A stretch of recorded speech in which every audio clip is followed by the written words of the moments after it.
आज की कहानी है उत्तर प्रदेश के लखनऊ के पास एक गांव था। उस गांव में 1 महीने पहले आकर रहने लगा था एक रहस्यमय आदमी। सब उसे प्यार से मटन वाला भैया बुलाते थे, क्योंकि इस गांव में यही आदमी था जो सबसे पहले मटन बेचना शुरू किया। वहां रोज बहुत भीड़ लगती और किसी को नहीं पता था कि ये आदमी आया कहां से। तो बन गया मेरा टेस्टी टेस्टी मटन। बस 50 में मेरा मटन खाएंगे, फिर देखना कैसे खींचे खींचे आएंगे। किसी को पता भी नहीं चलेगा कि 50 में मैं मटन कैसे देता हूँ। इसी गांव में था सुशांत नाम का आदमी, जो अंडा चावल की एक छोटा ठेला लगाता था। लोग उसका अंडा चावल खूब खाया करते थे। सुनो सुशांत भाई, हम दोनों के लिए एक एक प्लेट अंडा चावल लगा दो। नहीं, मुझे अंडा नहीं खाना। अंडा नहीं खाओगे तो क्या खाओगे? इस गांव में कुछ और मिलता भी तो नहीं है। लगता है तुम्हें कुछ पता ही नहीं है। बहुत दिनों से गांव में एक मटन वाला आया है। लोग कहते हैं उसकी मटन बहुत ही स्वादिष्ट होती है। बात तो तुम सही कह रहे हो भाई। चलो, मुझे भी आज मटन खाने का मन कर रहा है। इतना कहकर और दोनों आदमी वहां से मटन खाने के लिए चले जाते हैं। इधर अंडा वाला सुशांत ये सब देखता रह जाता है। कौन आदमी है जो गांव में मटन बेच रहा है? तो बस मेरे अंडा के दीवाने थे, अब कौन इनको आदत लगा दिया मटन खाने का। मटन वाले भैया का नाम था अंकित। अंकित रोज सुबह से ही अपने मटन का ठेला लगाता था। आज भी वो सुबह सुबह अपना मटन का ठेला लगा लिया था। भैया, आज कल से भी ज्यादा खुशबू आ रही है। अरे आपके लिए तो बनाया हूँ गरम गरम और स्वादिष्ट मटन। लेकिन पता नहीं तुम्हारा मटन जिस दिन ना खाऊं मन बेचैन रहता है। हाँ भैया, मेरे लिए मटन का ग्रेवी और ज्यादा डालना। ठीक है भाई, तुमको जितना खाना है खाओ, कोई परेशानी नहीं है। धीरे धीरे लोग उसके मटन के आदी हो गए थे। दिन में उसका मटन ना खाएं उनको अजीब सा लगने लगता था। इतने सस्ते दाम में भी मटन दे रहा था। कोई कुछ पूछता तो सही से जवाब भी नहीं देता। अरे ओ मटन वाले भैया, तुम इतने सस्ते में मटन कैसे खिलाते हो लोगों को? इतने सस्ते में तो मटन भी नहीं आता। अरे उससे तुमको क्या, तुम मटन खाओ, उसके मजे लो। मटन तो स्वादिष्ट है ना, खाओ तुम। वजह जान के क्या करोगे कहां से आ रहा है। उसके बाद वो सब वहां से खाकर चले जाते हैं। लोग रोज आते थे, मटन खाते थे। भीड़ भी इसी तरह रोज लगाती थी। हर किसी के मन में एक ही सवाल था कि ये आदमी आया कहां से और इतना कम दाम में मटन कैसे दे रहा है। लोग चाह कर भी उसके मटन बिना खाए रह नहीं पा रहे थे।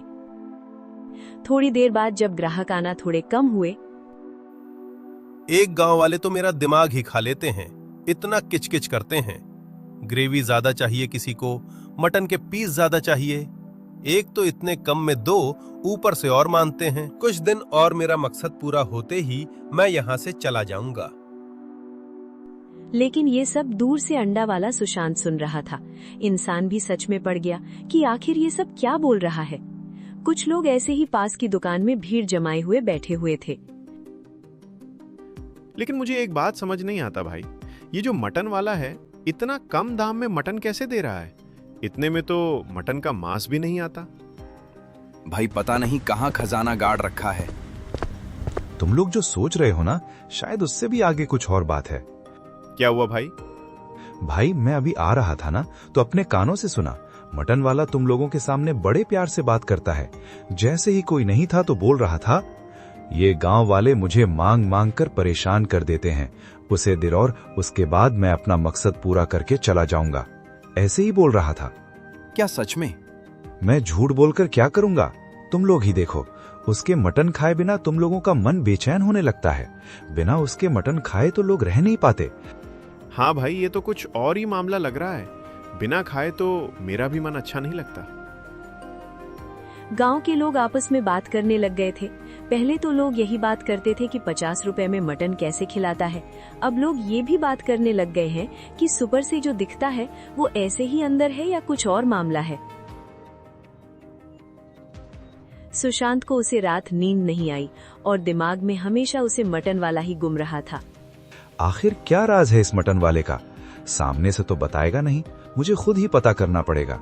अगर मैं पता कर लिया तो इस गांव का सबसे अमीर आदमी बन जाऊंगा।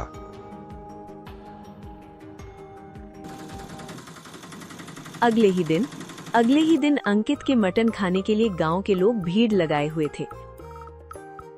भैया मेरे लिए प्लेट जल्दी लगा दो, घर में मेहमान आए हुए हैं। भैया आपका खाना ना खाऊं तो मुझे तो नींद ही नहीं आती। और मेरे मटन में थोड़ी मिर्ची ज्यादा डालना। हाँ भाई, तुम लोग आ गए। मुझे सबका याद है। तुम्हारा मटन के साथ एक्स्ट्रा ग्रेवी। अरे भाई, तुम्हें मटन का नल्ली वाला पीस और तुम्हारे में एक्स्ट्रा मिर्ची। वाह भाई, तुम्हें तो सबके स्वाद पता है, को क्या खाना है, किसको कितनी मिर्ची खानी है। अरे भाई दोस्तों, तुम लोग तो मेरा परिवार हो। तुम्हारे खाने का ख्याल नहीं रखेगा तो कैसा होगा। सभी लोग मटन मांग रहे थे। अंकित मुस्कुरा के उन लोगों को मटन देने लगता है।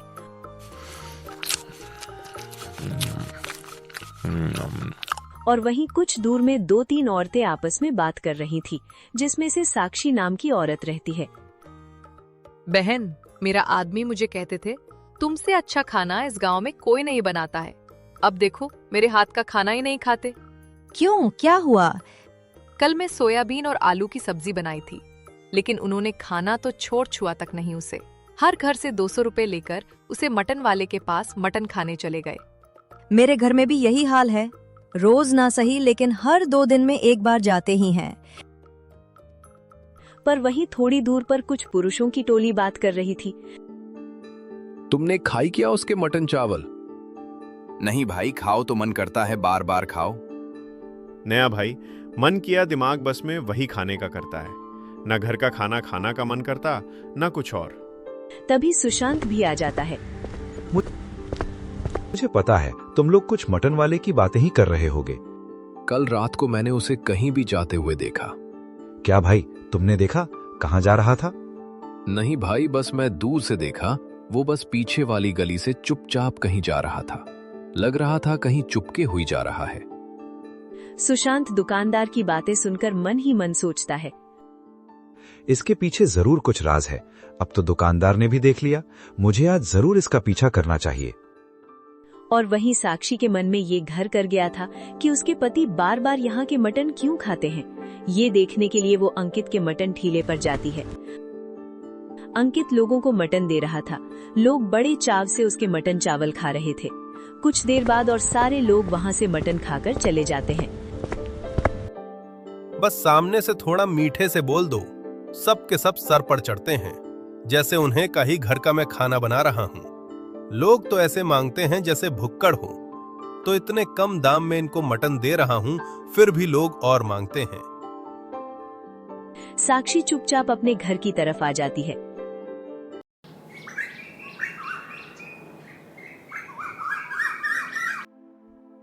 अजी सुनते हो जी, मैं भी उसे मटन वाले के ठेले के पास गई थी। सामने से ही इतना अच्छा है, पीछे तो लोगों की बुराई करता है। क्या फिर से वही? देखा, दुकान वाला भी बोल रहा था कुछ ना कुछ तो गड़बड़ है इस मटन वाले के साथ। भाई मैं अभी उसे कल रात को करीब 2 होंगे। मैं मेरे बेटे चिंटू का तबीयत खराब हो गया था, उसकी दवाई लेने के लिए डाक के घर गया था। मैंने देखा मटन वाला उतने रात को कहीं से आ रहा था। दिखा सुबह तो उसके जवान पर शक था, अब तो उसके रातों में भी शक होने लगा। गांव के लोग सब सो चुके थे, लेकिन वहीं सुशांत तो तैयारी में था। बस राज रात में खुलता है, आज तो इसका पीछा करके रहूंगा। मटन वाला अपना थैला बंद करके अपने घर की तरफ जाने लगता है और उसके पीछे पीछे सुशांत भी उसका पीछा करने लगता है। सुशांत चुपचाप खिड़की के बाहर से अंकित को देखने लगता है। अंकित जैसे मानो किसी से बात कर रहा हो। ये किससे बात कर रहा होगा? ये तो अकेला रहता है ना। आज तो कमाई अच्छी हुई, लेकिन ये गांव वाले तो परेशान ही कर देते हैं। एक तो इतनी कम में इनको मटन दे रहा हूं, फिर भी इनको शांति नहीं है। घर छोड़ो जल्दी, हमारा मकसद पूरा होने वाला है। ये सब बाहर से सुशांत सुन रहा था और वो अचंभा था कि ये किससे बात कर रही है। थोड़ी देर बाद वो एक बड़ा सा मटन काटने का सामान लेकर आता है। कल तो मुझे देर हो गया, चलो जल्दी करते हैं। आज ही मैं मटन काट कर उसे मसाले के साथ मिला देता हूँ। उसके बाद अचानक अंकित ने एक बड़ा सा कटाना लिया और जैसे वहीं पर कमरे के अंदर किसी को काट दिया। उसके छोटे छोटे मटन के पीस बना लिए। ये सब देखकर सुशांत के पैरों तले जमीन खिसक गई। वो डर के मारे वहां से फटाफट भाग जाता है। अगली सुबह चाय की दुकान पर सुशांत की आवाज भारी थी। पता है, आज रात को मैं उसे मटन वाले के घर गया था। फिर क्या हुआ भाई, बताओ। चुपचाप बात कर रहा था। किससे? पता नहीं, मगर साफ किसी को जवाब दे रहा था। सबसे हैरानी की बात क्या है बताऊं? वो अचानक से किसी से बात किया, उसके बाद एक काटना लेकर किसी को फट से काट दिया। ये सब बातें सुनकर वहां पर खड़े लोग सब चौंक जाते हैं। तो तुम्हारा कहने का मतलब ये हमें किसी जानवर या कुछ अर का मांस खिला है? लेकिन भाइयों, खाने में तो बिल्कुल मटन जैसा ही स्वाद आता है। हाँ, लेकिन मुझे नहीं पता कि वो क्या काट के उसका मांस लिया, लेकिन कुछ तो गड़बड़ है। वरना 50 रुपए में वो इतना सारा मटन कैसे खिलाता है? 50 रुपए में तो कच्चा मांस भी नहीं आता। हाँ, और वो कह रहा था कि हमारा मकसद मैं नहीं भूलूंगा। अब तो मुझे पक्का लग रहा है इस मटन के पीछे कोई सीधी बात नहीं है। मगर कुछ भी कहो, मेरा तो अब उसका मटन खाने का मन ही नहीं कर रहा है। अब बात बहुत आगे निकल चुकी है। अब गांव में लोग सिर्फ इतना नहीं पूछ रहे थे कि अंकित 50 रुपए में भरपेट मटन कैसे खिला देता है। अब उनके मन में डर भी घर कर चुका था। अगर मटन इतना कम में इतना सब मिल रहा था तो उसके पीछे आखिर चल क्या रहा था। अगली शाम ठेला वैसे ही लगा था। भीड़ पहले जैसी थी। अंकित सामने से पहले जैसी मीठी बातें कर रहा था। आओ मेरे भाई लोग, मटन गरम गरम है, शर्माना मत। जितना मन लगे उतना खाना भाई लोग। आज तो मटन बहुत स्वादिष्ट है। मन कर रहा है एक प्लेट और खा जाऊं। मन करे तो उसे नहीं रोकते आप, एक प्लेट और खा लो। वो आदमी एक प्लेट और खाकर वहां से चला जाता है। अब गांव वाले को शक हो गया था, तो सारे गांव वाले सीधा मुखिया से मिलने का फैसला करते हैं और मुखिया के पास जाते हैं। मुखिया जी, गांव के सारे लोग उसे मटन वाले के पास मटन खाने जाते हैं। इसमें क्या परेशानी है? मैं भी उसके मटन खाए, बड़ी स्वादिष्ट लगते हैं। सुशांत ने थोड़ा हिचकिताते हुए प्रधान को कहा। प्रधान जी, आपको थोड़ा अजीब लगेगा, पर मैंने पिछली रात ही उसको किसी से अकेले में बात करते देखा है। घर के अंदर ही कुछ मांस कट रहा था। प्रधान जी, आप कुछ करिए। पता नहीं वो किस चीज का मांस बेच रहा है। लोग उसके पास खींचे कैसे जा रहे हैं। कुछ तो है उसके मटन में। उनकी सारी बात मुखिया ने सुनी। ठीक है, तुम लोग चिंता मत करो। कल ही मैं किसी को बुलाता हूँ और उसके ठेले की जांच करते हैं। अगले ही दिन प्रधान के साथ गांव के कुछ लोग और साथ में एक फूड इंस्पेक्टर को बुलाया जाता है। जी देखिए, फूड इंस्पेक्टर हूँ। गांव में चर्चा है और साथ वो फैला हुआ है, जिसके कारण हमें साफ साफ जानना है कि खाने में कोई गड़बड़ तो नहीं। जो देखना है देख लीजिए साहब, हमारे खाने में कोई परेशानी नहीं है। इंस्पेक्टर ने कढ़ाई देखी, मसाले देखे, मटन देखा, पकाने का तरीका देखा। फिर उसने थोड़ा खाना चखा, एक और, फिर दूसरा, फिर तीसरा। लोग दिल थाम के इंस्पेक्टर की तरफ देख रहे थे और उसका जवाब सुनने के लिए बेकरार थे। खाना बहुत अच्छा है, साफ सफाई भी ठीक लग रही है। मुझे यहाँ कोई सीधी गड़बड़ नहीं दिख रही। इतना कहकर वो चला गया। मुखिया जी और सब लोग क्या करते हैं, वो लोग भी वहां से चले जाते हैं। लगता है गांव वालों को मुझ पर शक हो गया है और ये मेरा क्या ही बिगाड़ लेंगे। चाय की दुकान पर सब। भाइयों, क्या हुआ? जांच में तो गए थे ना तुम लोग? क्या पता चला उसके खाने में क्या है? क्या बोले भाई? सब लोग गए थे, लेकिन उसके खाने में कुछ मिला नहीं। भाई, मुझे तो लगने लगा है ये सुशांत का अंडा चावल का दुकान जब से बंद हुआ है, वो शायद उसे मटन वाले पर इल्जाम लगा रहा है। लेकिन इतना सब बातें झूठी नहीं हो सकती। सुशांत उन लोगों की बातें सुन रहा था और चुप था। मेरी बातों पर विश्वास ही नहीं, मैं इन लोगों को सबूत लाकर ही दिखाऊंगा। ऐसे ही एक रात दूर कुत्ते भौंक रहे थे। करीब रात के 12 बज रहे होंगे। बुलावा आ गया मुझे, अब जाना पड़ेगा। अंकित मटन वाला चुपके से रात के अंधेरे में कहीं जाने लगता है। बस किसी के नजर ना पड़े। ऐसे भी गांव वालों को मुझ पर शक हो गया ना। जल्दी जाकर सामान लेकर आऊंगा। अंकित चुपचाप दबे पांव तेजी से चलने लगता है और उसे क्या पता था कि गांव के पीछे गांव का चौकीदार उसे देख लेता है। इतना दूर से एक परछाई देखी। जब उसने ठीक से देखा तो उसे अंकित मटन वाला दिखा जो कहीं जा रहा था। अरे, ये तो वो मटन वाला है। उसका मटन पूरे गांव में छाया हुआ है। इतनी रात को ये कहाँ जा रहा है? गार्डन कुछ देर तक जाता देखता रहा। सुबह होते ही उसने ये बात गांव के एक आदमी को बता दी। आदमी ने 2 और लोगों को कहा। दोपहर तक बात फैल गई। लोग बातें करने लगे। बात फैलते फैलते सुशांत के कानों में पड़ जाती है। बात अब सर से ऊपर जा चुका है। मुझे इसका राज खोलना ही पड़ेगा। अगली रात सुशांत ने ठान लिया कि अगर मटन फिर कहीं जाएगा तो वो उसके पीछे जाएगा। रात गहरी हुई। अंकित फिर निकला। इस बार सुशांत दूर दूर से उसके पीछे चलता रहा। गांव से बाहर सूखे कुएं के पास एक आदमी खड़ा था। उसके पास एक बोरा रखा था। किसी को पता तो नहीं चला? नहीं पता चला। मैं किसी को पता चलने ही नहीं दूंगा। ना हमारा मकसद कैसे पूरा होगा। ये लो तुम्हारा सामान। आज ज्यादा डाल दिया हूँ। सामान सही से है ना इसके अंदर? हाँ हाँ, जो तुमने बोला था वही है। ठीक है, फिर मैं जा रहा हूँ। कल आऊंगा। इतना कहकर दोनों अपने अपने रास्ते चले जाते हैं।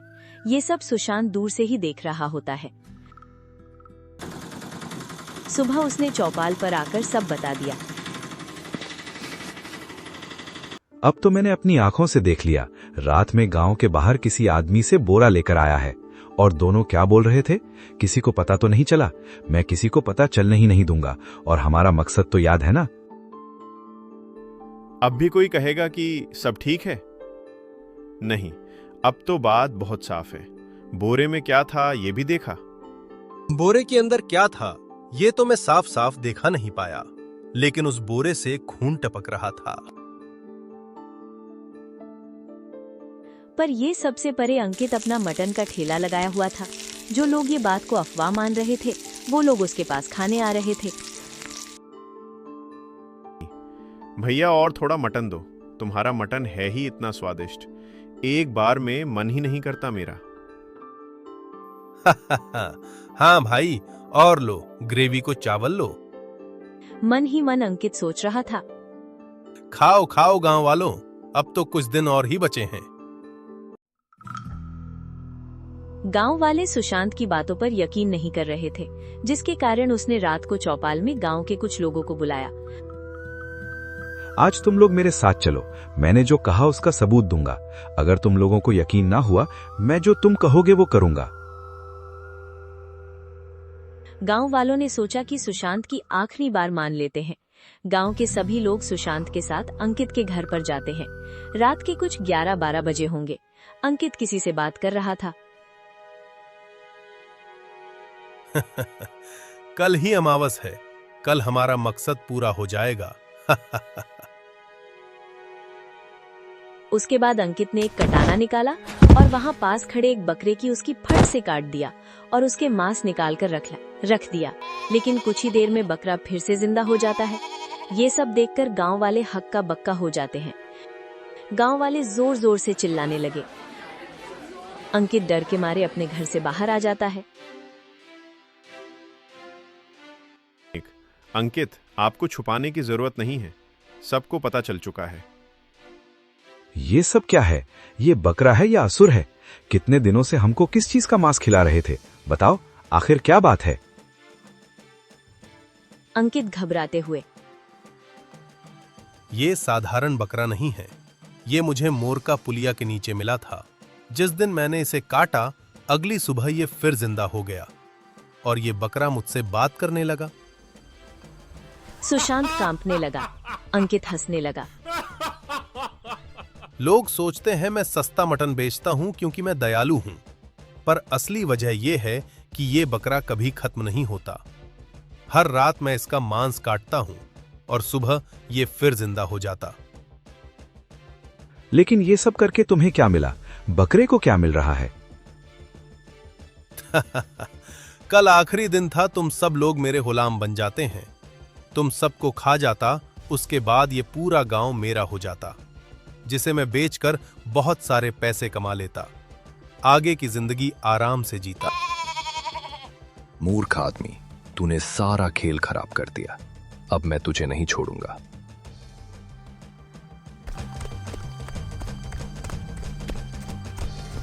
उसके बाद बकरे ने उसे आदमी को दौड़ाई और पास के कुएं में दोनों ही गिर के गायब हो जाते हैं। लोगों ने कुएं के अंदर झांकने की कोशिश की, लेकिन कुएं के अंदर ना ही बकरा था और ना ही अंकित। उसी दिन से कभी ना अंकित दिखाई दिया, ना ही वो बकरा। कुछ ही दिनों बाद सुशांत अपना अंडा चावल का दुकान चलने लगता है। लेकिन कहानी यहीं खत्म नहीं हुई, क्योंकि कई महीनों बाद एक दूसरे गांव में खबर फैली। एक नया आदमी आया है जो सिर्फ 50 रुपए में भरपेट मटन खिलाता है। चलो हम सब वहीं पर चलते हैं। हमने एक नया मॉरल चैनल बनाया है जिसका नाम है मॉरल जगन। उसे चैनल को भी सब्सक्राइब कर देना। एडिशनल पे जैसे प्यार दे रहे हो, उसे पर भी अपना प्यार देना।